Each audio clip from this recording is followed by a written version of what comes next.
Ini adalah CCTV atau babycam C6N dari SFIS guys.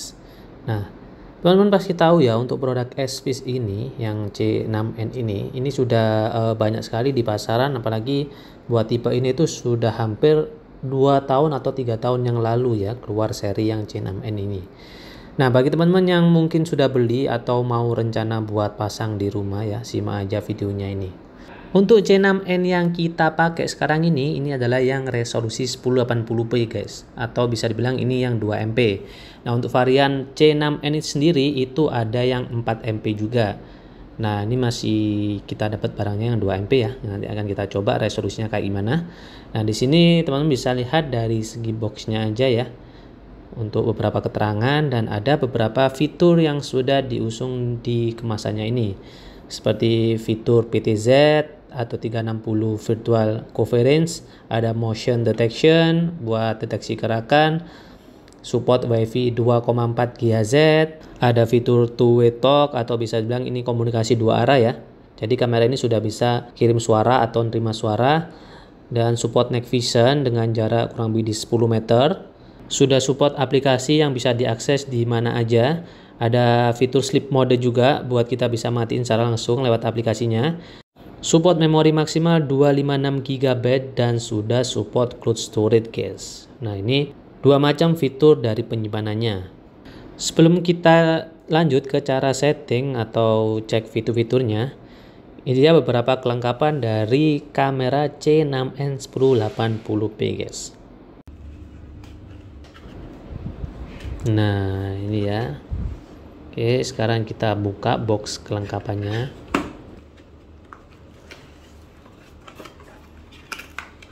Nah, ini ya, di sini ada adaptor ya. Di sini untuk adaptornya sendiri menggunakan input 100 sampai 240 volt dengan output 5 volt 1 ampere, atau bisa dibilang konsumsi dayanya di 5 watt. Ini nggak terlalu gede ya, ini kecil, standar dari kamera yang lainnya lah sama.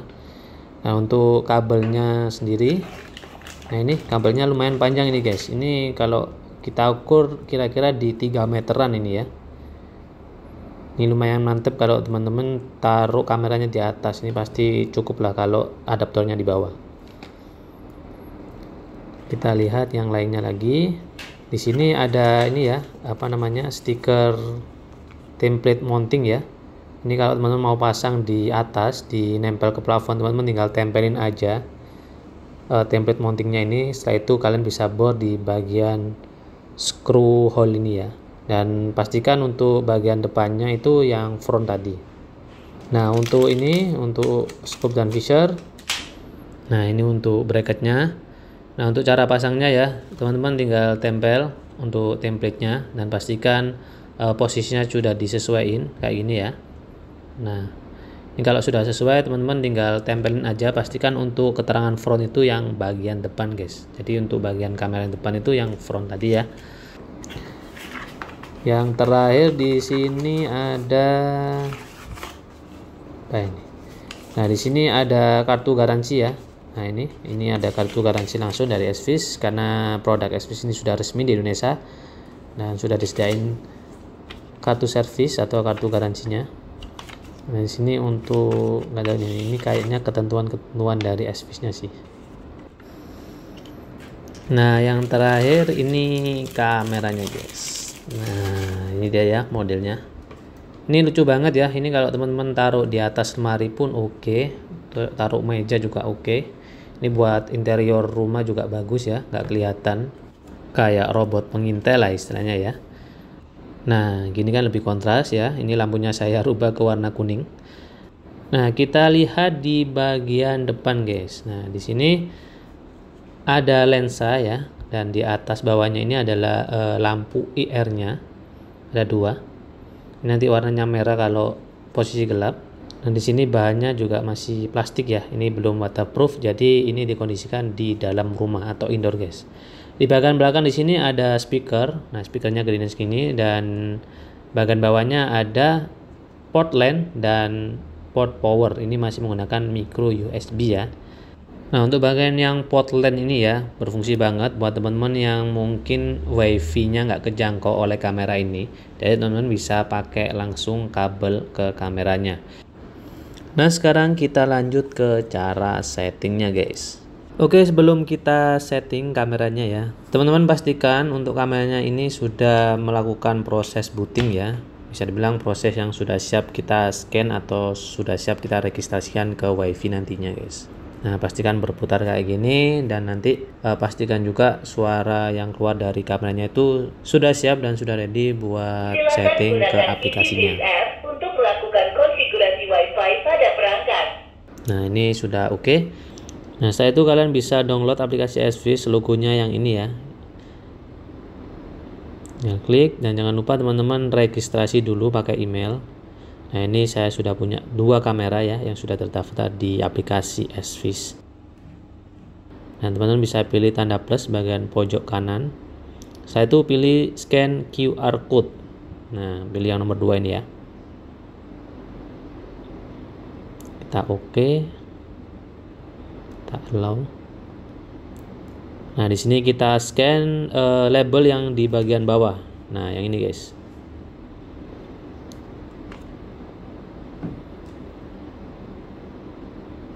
Nah, setelah scan nanti bakal ada proses kayak ini. Nah, setelah itu muncul ya nomor SN, dan di sini kita centang di device power on. Lalu start. Dan pastikan untuk indikator ini ya, flash blue-nya ini sudah kedip-kedip, intinya kamera sudah siap untuk diregistrasikan. Nah, saya itu nyalakan GPS juga ya untuk open lokasi permission. Kita klik allow. Nah, di sini teman-teman tinggal masukin password wifi-nya aja. Pastikan benar biar nggak ada kendala nantinya. Setelah itu klik next. Nah, ini proses registrasi ke kameranya guys. Tinggal kalian tunggu sampai kamera terkoneksi dengan aplikasinya. Nah, ini kita sudah terkoneksi dengan kameranya guys, tapi ini kameranya masih agak telat ini ya, suaranya nggak muncul. Wi-Fi terhubung. Pendaftaran platform berhasil.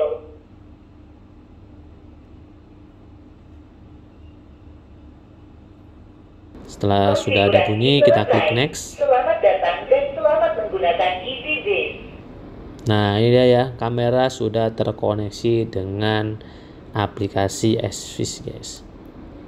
Nah, ini ya hasil tampilan dari kamera SViz C6N 2 megapiksel atau 1080p. Untuk bagian yang free trial ini ya, ini kalian bisa hilangkan centangnya biar nantinya nggak ada iklan buat gunain cloud storage-nya. Jadi teman-teman bisa menggunakan micro SD aja. Kita klik next. Nah, di sini ada change encryption password ya. Ini kita bisa rubah di verification passwordnya. Tapi kalau teman-teman takut lupa ya nggak usah diganti, itu nggak apa-apa. Teman-teman tinggal kembaliin aja. Nah, untuk verification code ini tersedia di labelnya ini guys. Nah, di sini ada verification code. Ini bawaan tiap kamera itu pasti beda-beda ya. Tapi kalau teman-teman pengen aman ya bisa dirubah untuk verification code-nya di bagian opsi tadi. Kalau takut lupa ya nggak usah diganti. Nah, kita tinggal kembaliin aja. Kita klik di pojok sebelah kiri ya.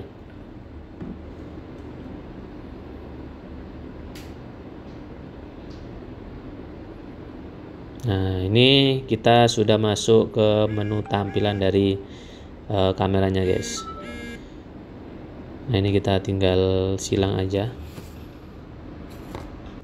Nah, ini ya tampilan dari SViz C6N 2 megapiksel guys.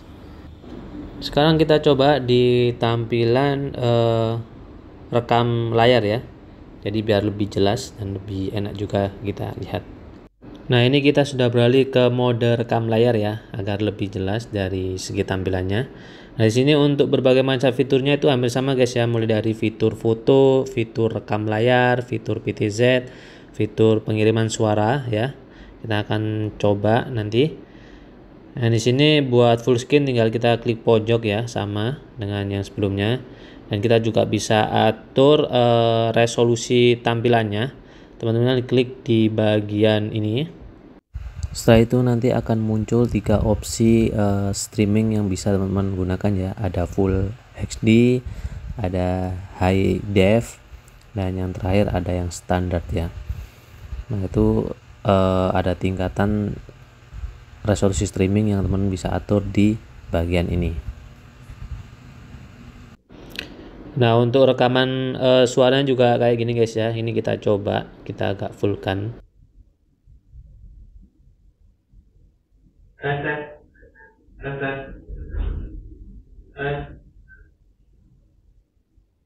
Nah, untuk tampilan saat malam hari ini cuma bisa di hitam putih aja ya. Karena untuk SVIS C6N ini belum punya fitur full color atau color view. Jadi tampilannya hanya bisa hitam putih aja guys.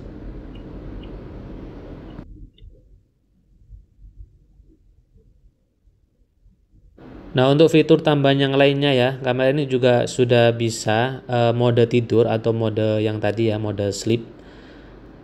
Nah, di sini tinggal kita klik biar bisa kita matiin kameranya langsung dari aplikasinya. Untuk rekamannya ya, di sini teman-teman ada pilihan cloud sama memori. Kalau teman-teman pakai memori, teman-teman tinggal klik aja di menu yang memori ini ya, atau icon gambar memori ini. Nah, di sini pastinya di bagian tengah ini nanti akan ada muncul parameter buat kita bisa lihat playbacknya guys. Dan untuk fitur unggulan yang lainnya ya, seperti pelacakan otomatis atau biasa kita bilang motion tracking, di sini juga sudah tersedia guys. Teman-teman tinggal aktifin aja biar kameranya bisa ngikutin pergerakan objek yang disorot di depannya. Nah, ini ya.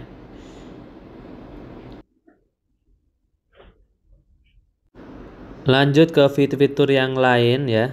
Di sini juga ada fitur matiin audio. Nah, di sini tinggal kalian aktifin aja atau nonaktifkan, tinggal dicentang di bagian biru.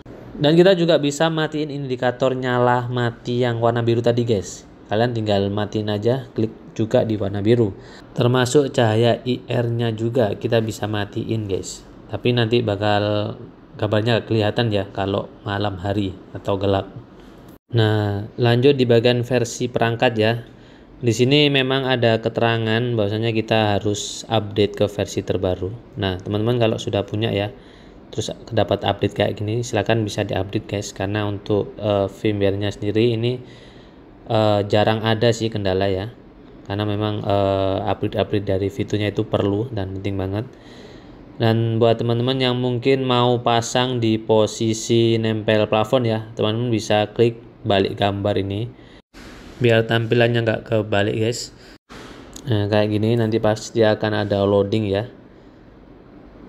Nah, nanti hasil tampilannya kayak gini guys. Nah, itu tadi karena kamera saya taruh di meja ya, nggak nempel ke atas, jadi tampilannya pasti kebalik kayak gini. Kecuali kalau teman-teman mau pasang di plafon, tampilannya itu pasti oke ya, pasti sesuai lah. Nah, yang terakhir di sini kita juga bisa setting alarm ya.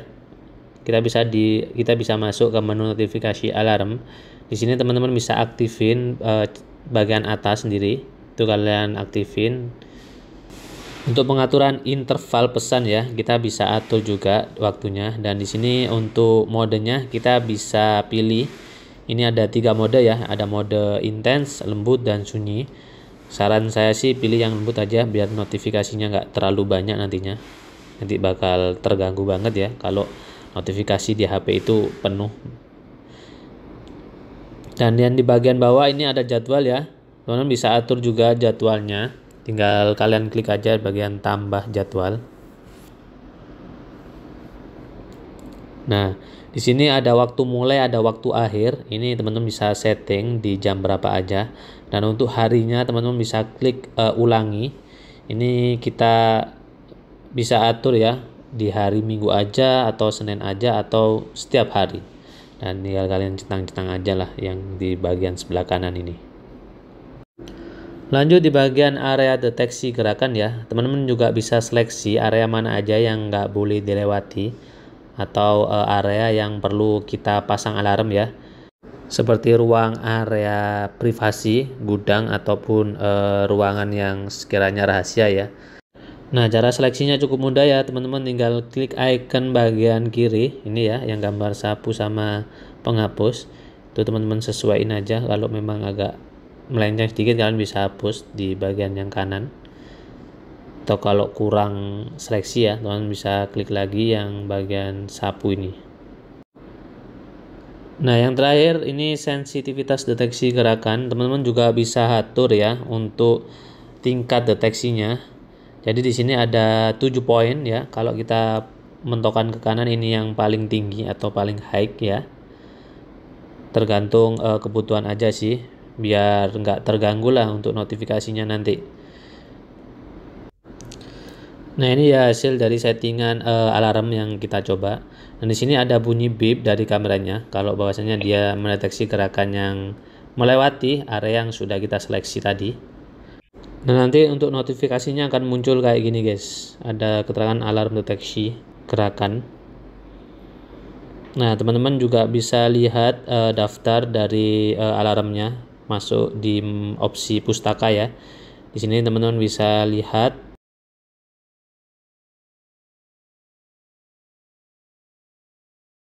Nah, ini karena belum kita masukin memorinya ya, jadi rekamannya nggak ada.